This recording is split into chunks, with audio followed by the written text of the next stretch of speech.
Yep. Inside, I want to kill myself. We are on an 0-7 run over the last 2 days. After tonight was just complete bullshit. So that's how I'm going to start off this show. Horrible Sunday, 1-5. I don't even know what to tell you about that. I just don't want to do this anymore. I have never seen anything like this, man. With the slump continuing, 2 straight losses, not a good day at all. 0-4. I just have not had a good season, man. What can this slump that I'm on? The slump continues. I've reached a new peak, actually. I'm gonna burn my Bruins hat, man. I don't know what is going on with the Bruins. March 8th, is that what it is? I don't even know. It's March 9th, I think. Who even knows, man? I don't know what day it is anymore. I don't even know what day it is anymore, man. Back with you after the worst day that I could possibly have. Back with you, as I always am. Until I die, at least. 0-2 yesterday, and yesterday did not go well for me. 0-5. The worst month that I've ever had in my 18 years doing this. I don't know what to even tell you about this anymore. What the slump yesterday is. The slump discontinues. The slump continues. Somebody fucking kill me, please. I don't even know what I should do at this point other than potentially end it all.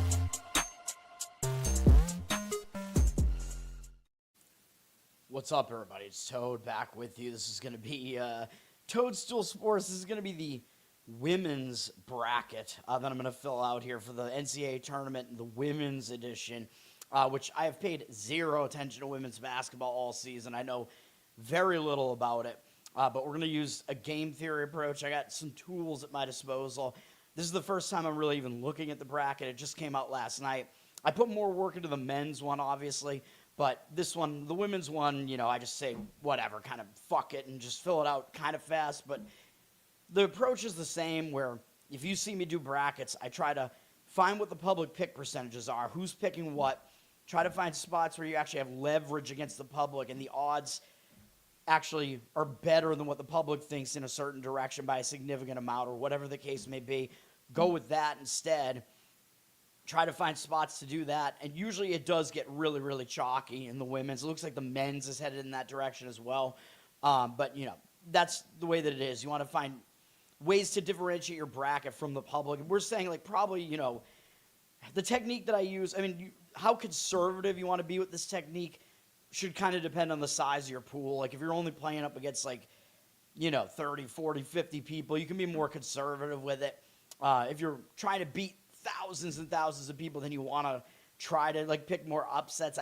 It's just, man, I mean, there just isn't really that much upset potential usually, although, again, I have the odds up now. I haven't looked at any of this yet, so I'm going to look at betting odds here. I'm going to look at, I have what was formerly Team Rankings. It still kind of is, but now Pool Genius kind of took it over. They have, they're like the only place where you can really kind of get the public pick percentages now. I'm guessing ESPN stopped posting them because of Pool Genius, probably, because Pool Genius is like, no, you got to pay us to get all these numbers. They use, I think, a combination of Yahoo, ESPN, whatever. And I know we haven't really, you know, let the numbers kind of percolate.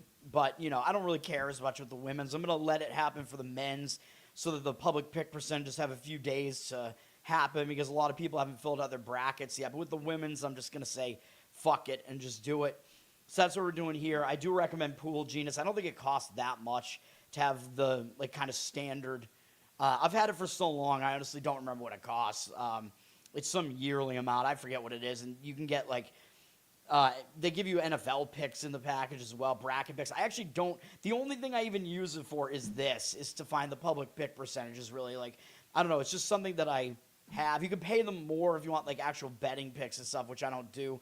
Like, I basically just use it for, like, the pool stuff, but I don't even use it for that either. I don't know why I still have it, other than the fact that, you know, I'll use it from time to time just because I'm interested to see what they have to say about it. But you've seen what I do with my, like, NFL and stuff. I use situational stuff and not really analytics completely for my, you know, betting and whatever. But for brackets, it's a little bit different. This is why a lot of bettors don't like doing brackets, because you have to think completely differently. Like, you do have to kind of use analytics, and you have to go with the fact that you don't even know, like, what matchups might happen. You know what I mean? So like you can't really start predicting like hypothetical matchups. You need to compare the odds that based on the like really the analytics are the only way you can really figure it out. Besides, I guess, kind of the betting futures odds, which of course that is what I use for like the men's tournament. I did last year. I'll figure out what I want to do for it this year. But the what was I going to say? But yeah, like you need to find some way of figuring out like what are the real odds for this team to get to a certain point. And betting odds, of course, the betting is a little bit skewed towards what the public is going to be picking, whatever. So maybe those aren't really the best things to use. So maybe analytics really are kind of the best. But the analytics, won't take into account injuries necessarily and stuff like that. So you got to kind of figure out like which way is, the best approach for you and whatever. I'm rambling though. But you want to take what those percentages are, compare it to what people are actually picking, and find spots where there's just a difference between those two. Let's get into it. And if you see me do my brackets, you know that the first thing you want to do is pick your champion. So I don't go through the bracket, UConn's going to win this game, whatever. Of course, yes, I think they're going to win against UTSA, who is the last team. I believe UTSA somehow pulled off some ridiculous upset in their tournament. Like, I don't even think, I was going to say, I thought they didn't even have a winning record. They do, but UConn, by the way, is a 54.5-point favorite in this game. You want to lay those points? So, there's still, like, so little parity in the women's game. It's insane. But, you'll never see numbers like that anymore. People probably don't even realize that spreads like that exist, but they do in the women's. So first thing you want to do is pick the champion. You want to go backwards. You don't want to go through all these matchups. Oh, this team's going to win this matchup. Then you get a hypothetical matchup in the next round. This team's going to win that. No. What you want to do is who's picking whom to win the whole thing, and you want to see what the actual odds are and find the best like disparity there, but also combine with what is the actual percentage. So, oh, man. Excuse me. All right. So obviously everybody's picking UConn here, but like to what extent are people picking UConn? Well, it looks like 46.1% of pickers on ESPN are picking them right now. 13.1% are picking UCLA. 12.6% picking South Carolina, who have been the dominant team, I think, over the last couple of years in the women's basketball, but not now. Then there's a pretty big drop-off to Texas at 8.2%, LSU 3.3%, and so on. UConn is definitely going to be a heavy favorite to win this thing. And if we look at the odds to win the national championship, I'm looking at men's right now. Hang on. Wait, what? Oh, I guess for the women's, they don't have all the odds. I'm looking at FanDuel here. Maybe I'm not allowed to even say I wanted to see like what the odds were for each particular game, but I'm going to bring in some dude, like for the men's, you can see the odds to reach each round. For the women's, I don't think any of the sports books really do that, so you have to kind of fly by the seat of your pants here a little bit. But let's find we want to find the futures here. They got to have futures, right? No? They must. Well, I guess they don't. National champion, that's going to be the men's. Here's the women's. All right, so UConn is minus 270 to win the whole thing. Then UCLA plus 500. Texas plus 850 is interesting because people are really not picking Texas to a high degree, and they're third, in odds to win the whole thing. South Carolina 950 and so on. UConn minus 270 though. I mean that equates to like a heavy favorite, like more than 50% obviously. And my tool over here, I don't want to give away all of Pool Genius's secrets, but they do have UConn winning a majority of the time, more than 50%. They actually have Texas with the second best odds. So what I want to do, we're going to pick UConn to win the whole thing, man, even though everybody's doing it. We're going to try to differentiate our bracket elsewhere, but I think there is actually still value in picking UConn to win the whole thing. I'll figure out the tiebreaker. Well, how many points will be scored in the championship game? I don't know. How many points get scored in a typical women's game? I have no idea. 125, I don't know, because it's lower scoring than the men's, and it's a championship game, so it should be low scoring.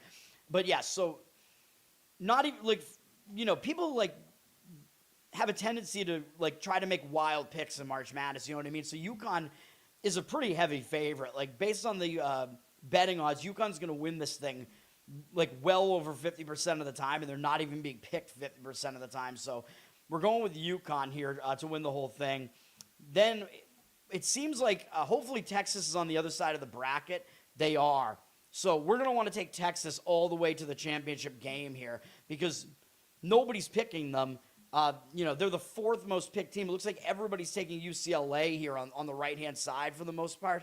So we're going to differentiate our bracket that way. I think we actually have leverage with taking Texas to get there because more people are picking UCLA. And if you look at the odds, I have the odds up for, basically the odds to win the whole thing. Texas, as you can see there, they have the third best odds to win the championship. Let me see, which is behind UCLA, but not by that much. And let me see here. Looking at Pool Genius here. Well, we want to see the odds to make the championship game. Let's see.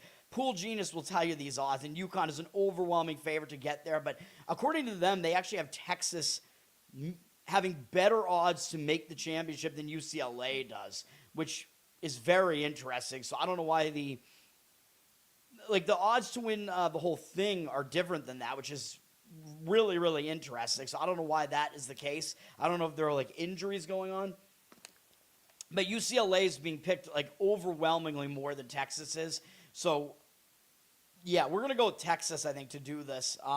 Maybe it just has to do with, the path or something to get that far. But I don't even know if that's the case because, I don't know, Pool Genius, their odds look like they're way, way different. But they're basically telling you that UCLA is a massive negative leverage play and Texas is a high leverage play, which is what I thought anyway, looking at, how people are picking. So, yeah, we'll do it. We'll take Texas to the championship. Where are we going here? There they are. So, we're going to have them losing to UConn in the final here. All right. Then we got to fill out the other Final Fours here. South Carolina and UCLA are the others. We might wind up putting them in the Final Four, but I'm going to have to see, what are the odds there? I don't know how Texas seems to have better odds, according to Pool Genius's analytics, at least, to make the final there. Let's see. To make the Final Four, South Carolina is an overwhelming favorite to win their region, it looks like. So I know everybody's picking them, but we're just going to do it anyway. It looks like they're over 70% to make the Final Four. So we are going to take South Carolina to the Final Four. I don't really see any value in fading them there. I mean, even if you look at, pretty much everybody is picking them there. 86%, yeah, I think the real odds for them to make it are 70-something%, but I'm not going to fade an overwhelming favorite like that when you don't really have to. So we're going to do that, and then the other region is where UCLA is. It probably is going to be UCLA, but we're knocking them out a little bit earlier than everybody else is. They are only really a slight favorite. They're actually negative leverage to even make the Final Four. It looks like, are they in LSU's region? LSU looks like they're just a little bit lower than 50-50 to make it to the, they are. Yeah, that's interesting. Yeah, you know what? What are the odds for, dude, I want to see the actual odds, to make the, I wonder if I can find, the actual betting odds here. Women's odds to make Final Four. I'm going to look right now. Maybe I can find some other, analytics on this, because it seems crazy to me. It looks like basically it's a toss-up between, yeah, I don't know if I can find that here. Maybe I can find, a different analytics site. I mean, obviously, I know, I can find, Ken Bomb and stuff like that. Oh, we have Her Hoop Stats. Let's see, what does this site say? I'll bring this up in my, because I'm not going to have any, paid stuff here. I'll bring it up over in my window here. Let's see. That didn't work, I guess. Did it? No, it didn't. But let's just bring it up anyway. There it is. All right. Let me see here. Bracketology. Well, I wanted to see, I was hoping that they had odds, for each team to, yeah, I don't know. I thought they would have odds to, let's see, full bracket. No, that's not what I want. I don't know. I wanted to see if they have odds for, each team to make the whole thing. I guess they do not. I don't know. Hold on. I'm going to see if I can find something else real quick here. Women's bracket analytics. Because I don't think, the typical guys, I don't think, Ken Palm or anybody like that does the women's. I could be wrong, though.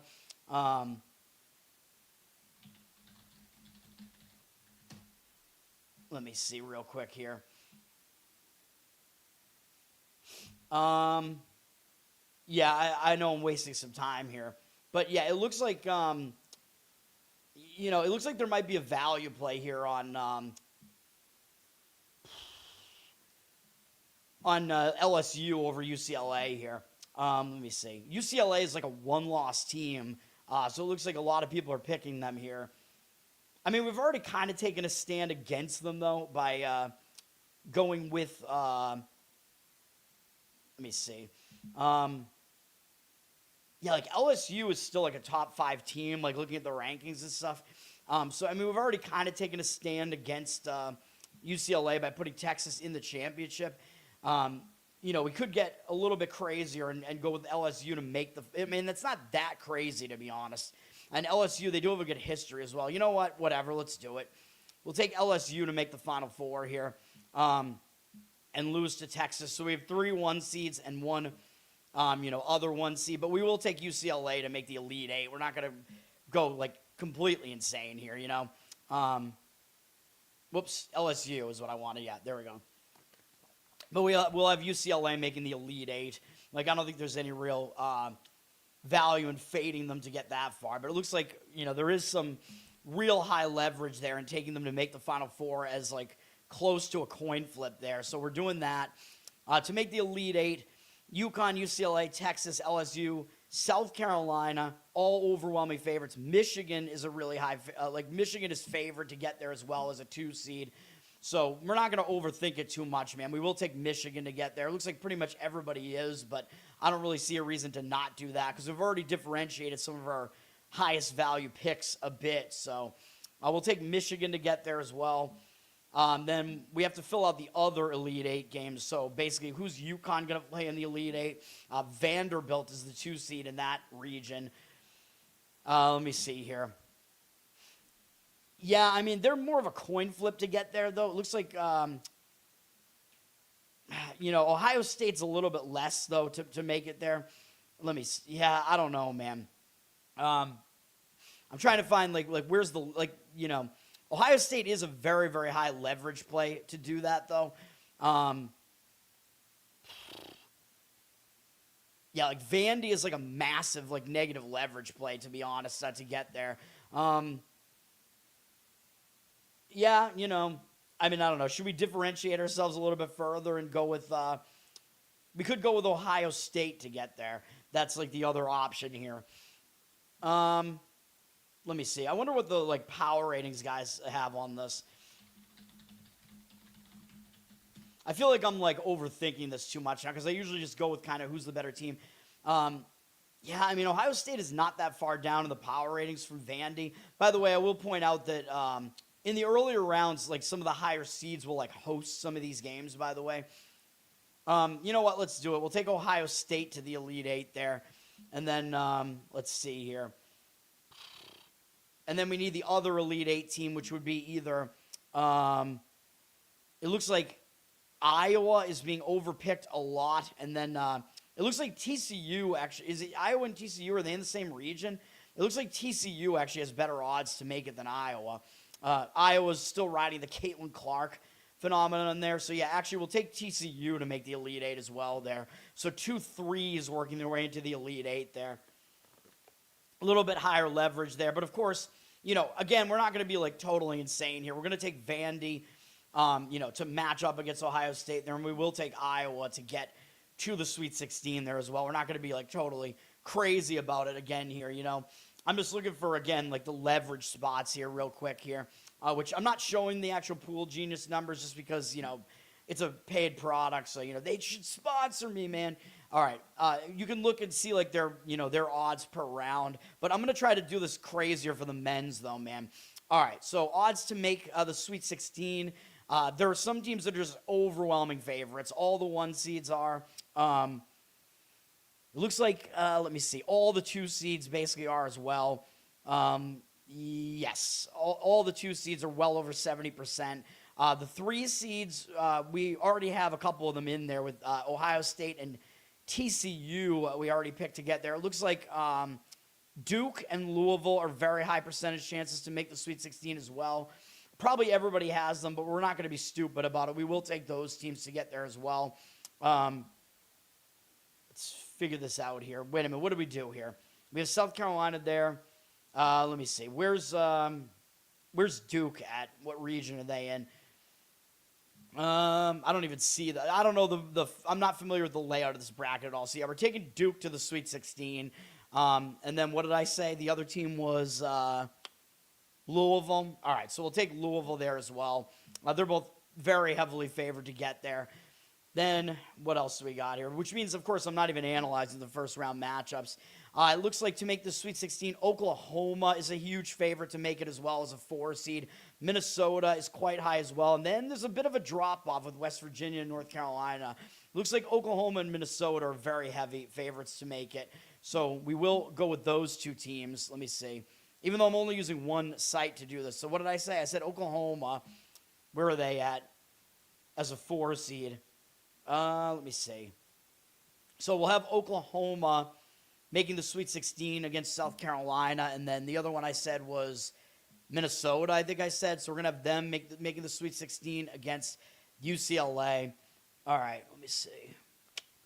Yes, then we have some decisions to make because West Virginia, by the way, those are actually high leverage plays as well there. Looks like people are not picking those teams as highly as maybe they should be. It looks like West Virginia as a 4 seed is actually being underpicked as well. Let me look at the who's picking whom here. So looking at this bracket, I mean, no surprise. They all got Louisville making it there. It looks like everybody's picking Kentucky over West Virginia, but according to Pool Genius, yeah, West Virginia would actually be favored to make it through against them. So there's actually leverage in taking the 4 seed there, West Virginia. So we're going to do that. Let me see. Where are they at? Yeah, so we'll take West Virginia to match up against Texas there for that Sweet 16 play. Then, let me see here. Yeah, so I mean, again, a lot of people have Iowa, like I said, getting to play South Carolina, and we're flipping that, and we're taking TCU. And then we're actually taking LSU to actually bounce UCLA, which is, we'll see how it works out, man. We'll see if we can get some extra points that way, but we'll see. And then we got, let me see. What else was I looking? Oh, the other Sweet 16. Yeah, Oklahoma is being picked 65% of the time, but it looks like they're, believe it or not, a higher percentage than that to get to the Sweet 16. And Minnesota, it looks like Minnesota is basically a 50-50 with Ole Miss there, which is they're actually being underpicked. They're being picked slightly less than 50% of the time by the public, so we're definitely going with that. But then North Carolina is an interesting one where they're being picked 63% of the time to get to the Sweet 16, but according to Pool Genius, etc., North Carolina is actually a slight underdog to make it there versus Maryland. So usually I do have one. Usually I do at least have one 5 seed getting through over a 4 seed. Sometimes I have 2 in the women's bracket, but this is going to be one where it looks like there's a nice switch that we can make here where we get leverage on Maryland, who actually looks like they'd be the favorite over North Carolina. So we'll take Maryland to make the Sweet 16 against UConn. And again, I know nothing about these teams except I know that UConn is undefeated and they're just a monster this year. And I know that I think, again, I think Iowa and South Carolina are kind of riding, you know, what they were doing previous years. And then, although we do still have South Carolina getting into the Final Four. And then I think the only other thing I know is that really, really overweight young lady is on Iowa State there. Where the hell is Iowa State? They got to be in here somewhere, right? Crooks is her name. You know who I'm talking about. Very, very big girl. They must be in here, right? Like, she's good enough to... I was going to say she's good enough to carry them. The team definitely can't carry her. They're in as an 8 seed, which is... Okay. They're probably going to get dropped by UConn almost immediately if they make it there. We'll see if we're going to pick Iowa State to even win a game. I don't know yet. Okay. Now, actually, that's where we're at because we already have our Sweet 16 picked now. So the only thing we have left is to pick the opening round games here. And some of them, there are, of course, play-ins that haven't happened yet. But we can look at the betting odds for some of these. So we'll look at the odds for the Iowa.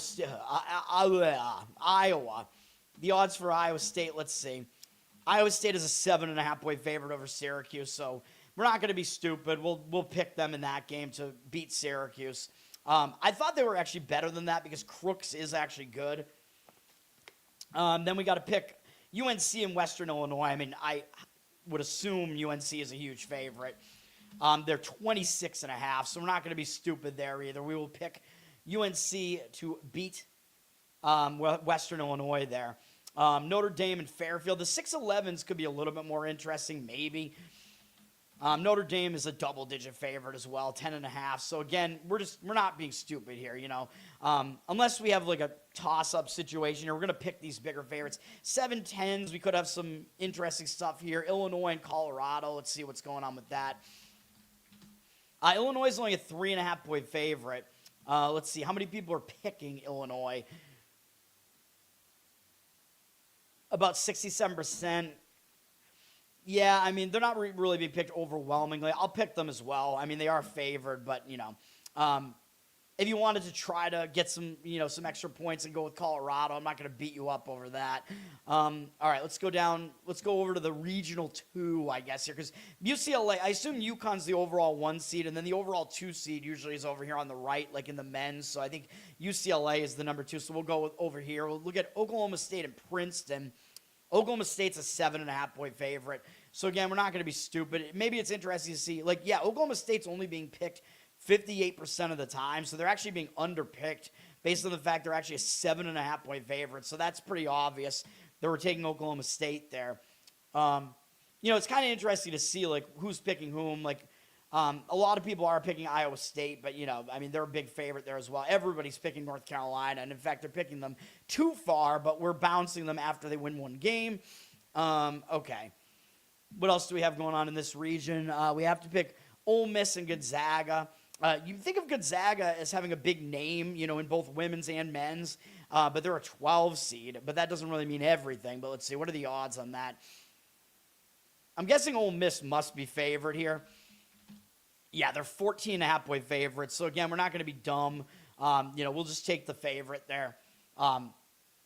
You know, we should get, you know, just get the points that everybody else is getting, basically, you know, when you have a huge favorite like that. But we are bouncing Ole Miss before a lot of people are by knocking them out with Minnesota.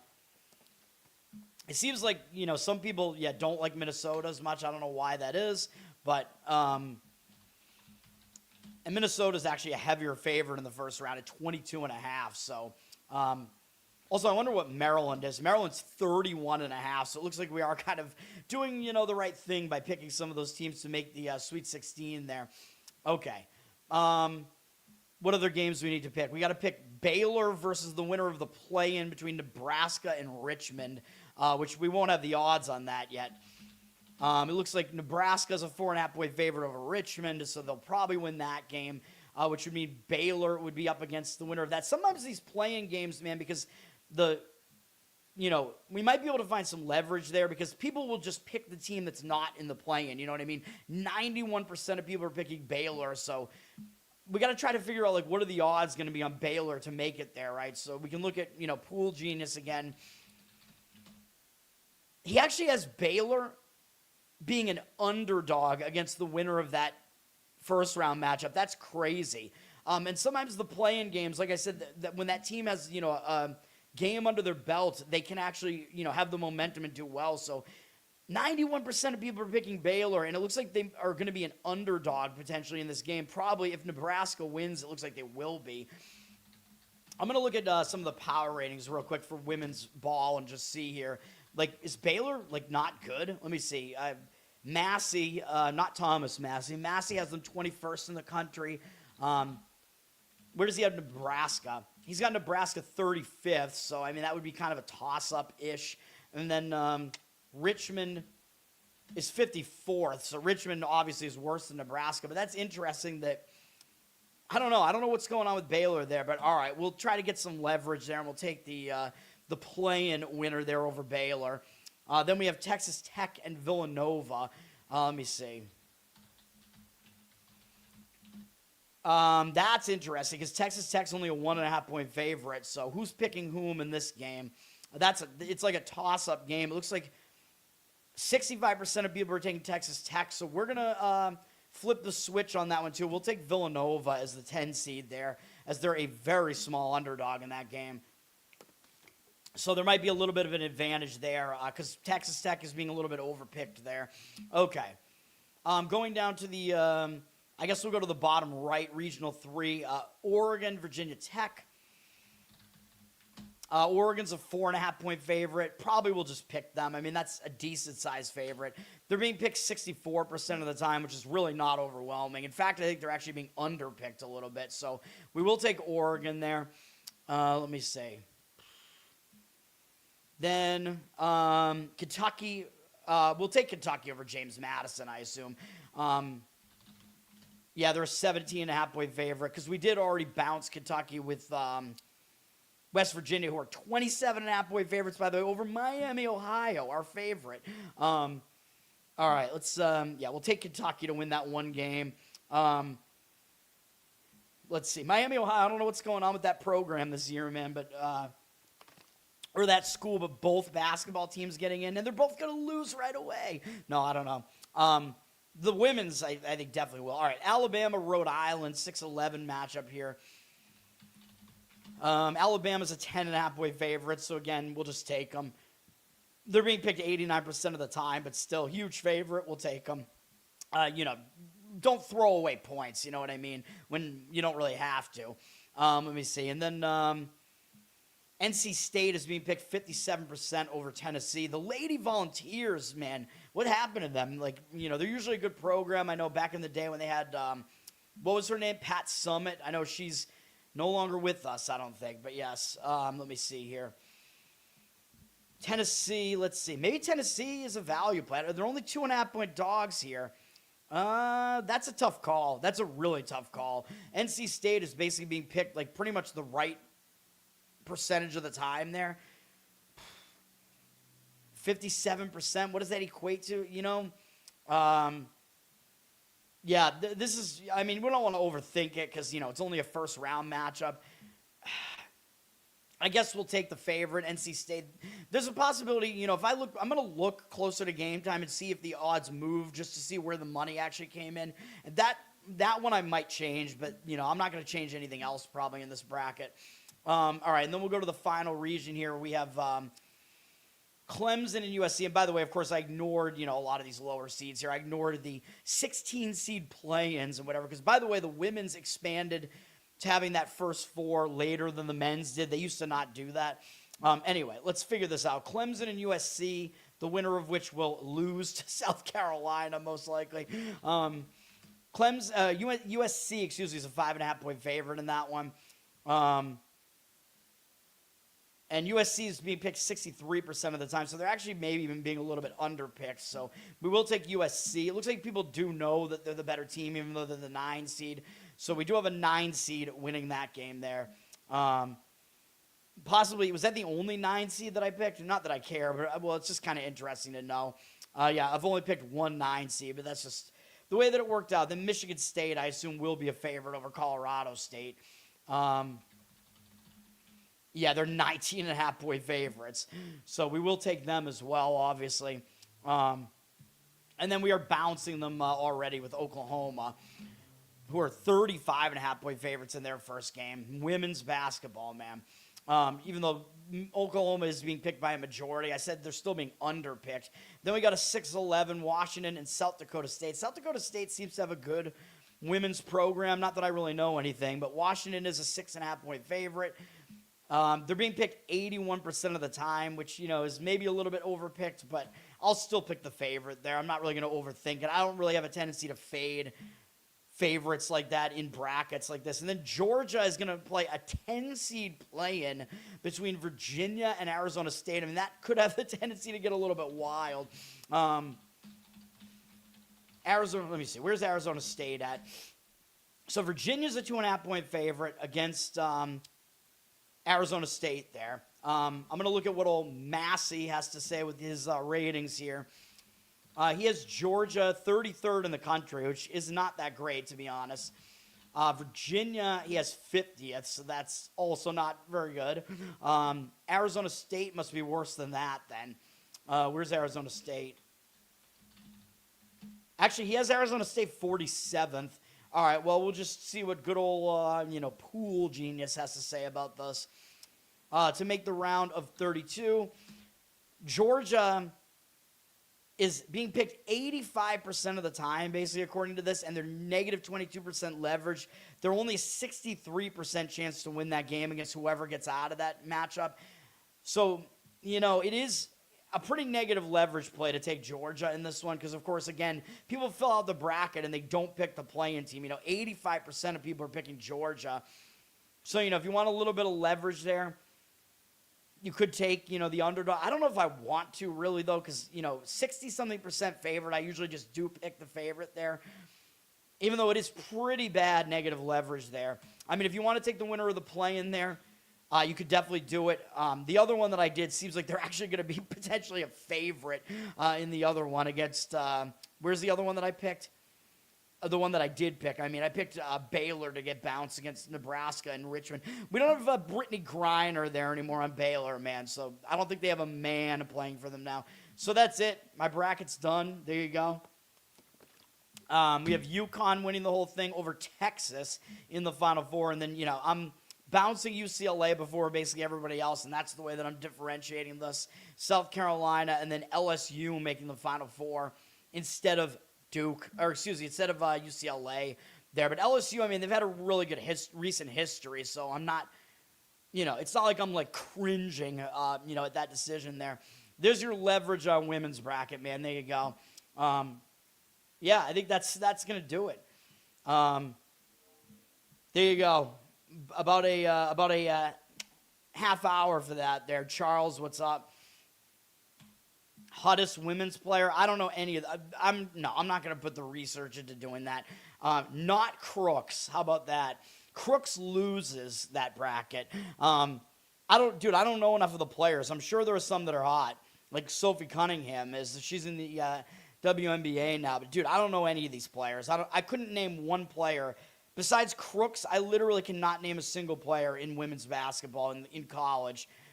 UConn, I mean, they're undefeated this year, and they're a favorite to win this entire thing, so I'm not going to pick against them. And, in fact, they're actually being underpicked as a champion pick, so we are going with that. But that's going to do it. Learn to Toad on Twitter. You know the deal. Learn to Toad on Instagram. I got to put out my videos for today's crap.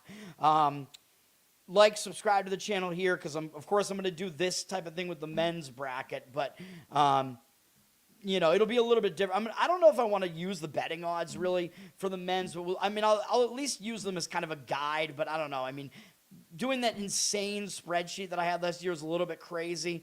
But we want to kind of, I guess, compare the analytics to the betting odds and try to consolidate it that way at the very least. But last year, I feel like I kind of overdid it with the spreadsheets. I don't know. We'll figure out what I want to do with the men's when it happens. Yeah, I don't really have a whole lot else to say about that. But yeah, subscribe and you'll get the notifications for that. Listen on audio. I'll probably put this on audio too. Apple, Spotify, whatever. Review, listen over there. That helps me out. Covered in Uke, my Uke channel on YouTube. Check that out as well. Patreon.com/LearnToToad. You can support me there. And Losercast will be back tomorrow night with a new episode. That's going to do it. Peace again for now. And I'll be back tomorrow morning. We will have... We'll break down whatever games are being played tomorrow. We'll have some first four action, although you kind of already know my thoughts on the first four games tomorrow. Don't know if I'm going to recommend a play on either one of those. And then there'll be NHL and NBA to discuss as well. And I don't know when the other tournaments start, the NIT and whatever. Those are starting soon as well. Sometimes I jump into the NIT a little bit. Usually I don't do a whole lot with it. But then the crown and whatever else. I know one of the tournaments is gone. The CBC or something I think is disbanded now. Or no, the CBC is the crown. So wait, which one is gone now? I forget. There was the NIT, the CIT, and then there was one other one. Whatever that other one is, I think is gone now. I don't know. That's going to do it. The NIT is also a little bit less interesting now that a lot of the teams wind up in the crown tournament instead. But, I've seen the NIT bracket already. Auburn actually accepted the invitation into it, so Auburn is actually playing in it. A lot of teams rejected it, which, it weakens the NIT, man. A lot of these teams just decide to not play in it. But Auburn will be in it, and if teams decide to play into that war, I mean, I'll talk about it when it happens. So usually that team that like just missed out on the tournament, I usually want to fade them in the NIT, especially when they're like a program. It's usually, in there like Auburn. Maybe I will still want to fade them there, but if at this point with so many teams rejecting the invitation, if a team is accepting it, that kind of tells you they actually want to try to win the thing. You know what I mean? And Auburn might actually be a little bit angry and have a little bit to prove, like, hey, we want to prove that we're actually better than people think that we are because they've been getting shit on so much recently. You know what I mean? So they're probably a team that I'm not really wanting to jump in and really fade in that first round matchup there. They're playing South Alabama, I believe. Anyway, I'll talk about it when we get to it. I'm probably not going to break down every NIT. Maybe I will. I don't know. We'll see, because I have to break down every tournament game. And Thursday, Friday, there'll be 16 of them each, I believe. Is that the way that it works? Can I do math? Yeah, I think so. That's going to do it. Peace for now, guys.